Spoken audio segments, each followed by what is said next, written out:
ہماری موجودگی میں ہی انہوں نے گواہوں کو اندر الاؤ کیا. ہم بار بار کہہ رہے تھے کہ آپ نے ہمیں گیٹ پہ کیوں روکا ہوا ہے, تو یہ کہہ رہے تھے کہ جی ابھی جو ہے نا جج صاحب عدالت میں بیٹھے نہیں ہیں, شاید وارم اپ ہو رہا ہے, تو جیسے ہی عدالت لگتی ہے تو آپ کو اندر لے کے جاتے ہیں.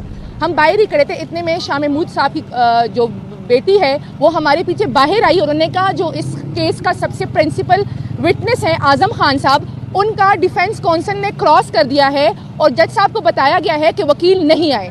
ہم گیٹ پہ تقریباً 10 بجے تک انتظار کرتے رہے, پھر ہم نے شور شرابہ ڈالا تو اس کی وجہ سے ہمیں اندر الاؤ کیا گیا. جیسے ہی ہمیں اندر الاؤ کیا گیا تو بتایا گیا کہ جی اعظم خان صاحب کا تو کراس ہو گیا ہے, روڈ ڈیفینس کونسل نے کیا ہے. جب ہم اندر گئے تو ہم نے جج صاحب کے سامنے 9 درخواستیں ڈالی. ہم نے جج صاحب سے کہا کہ ہماری موجودگی میں آپ کیسے ڈیفینس کونسل کر سکتے ہیں. ڈیفینس کونسل تو ان کے لیے ہوتا ہے جو کسی لائر کو افورڈ نہیں کر سکتے فائنینشلی, یا پھر کوئی اور مسئلہ ہو اور وہ جو بندہ ہوتا ہے وہ کہتا ہے کہ میرے لیے کوئی لائر رکھ لے, تو اسٹیٹ کے پیسوں پہ ڈیفینس کونسل یا اسٹیٹ کونسل رکھا جاتا ہے. آپ یہ کیسے کر سکتے ہیں. ہم نے بڑی لمبی آرگومنٹس کی. اس کے علاوہ سب سے پہلے سلمان صفدر صاحب نے ایک درخواست ڈالی اور عدالت پہ عدم اعتماد کا اظہار کیا, جس کے وہ خود آ کے آپ کو ڈیٹیل دیں گے.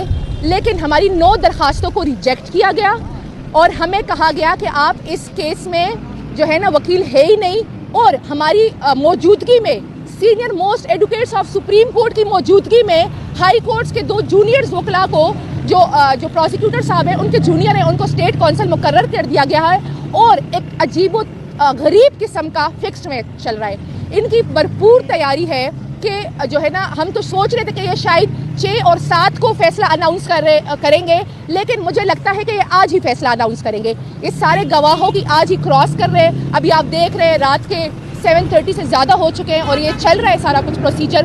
اور جو ہمارے سینئر کونسلز ابھی تک اڈیالہ میں موجود ہے, اسی عدالت میں موجود ہے, اور جج صاحب کہتے ہیں میں تو آپ کو سنتا ہی نہیں ہوں, میں نے آپ کو ڈس الاؤ کر دیا ہے, اور میں نے عمران خان صاحب کے لیے اپنی مرضی کے اسٹیٹ کونسل مقرر کر دیے ہیں, اور وہی اسٹیٹ کونسل اب جرا کریں گے. جو سب سے امپورٹنٹ وٹنس تھے اعظم خان صاحب, فورن جو سیکرٹری تھے اس ٹائم کے, اور ایمبیسڈر, تو خان صاحب نے ان سے کہا ہے کہ ہمارا ایک ہی کویشچن ہے. یہ کراس اس لیے ہمارے لائر سے انہوں نے رائٹ چھین لیا ہے کیونکہ انہیں پتا ہے کہ ہم انہیں ایکسپوز کریں گے, جس طرح خان صاحب نے آج انہیں ایکسپوز کیا ہے, اور انہیں بتایا ہے کہ ہم اپنے کراس میں جنرل باجوہ اور ڈونلڈ ڈوک کو بھی بلائیں گے.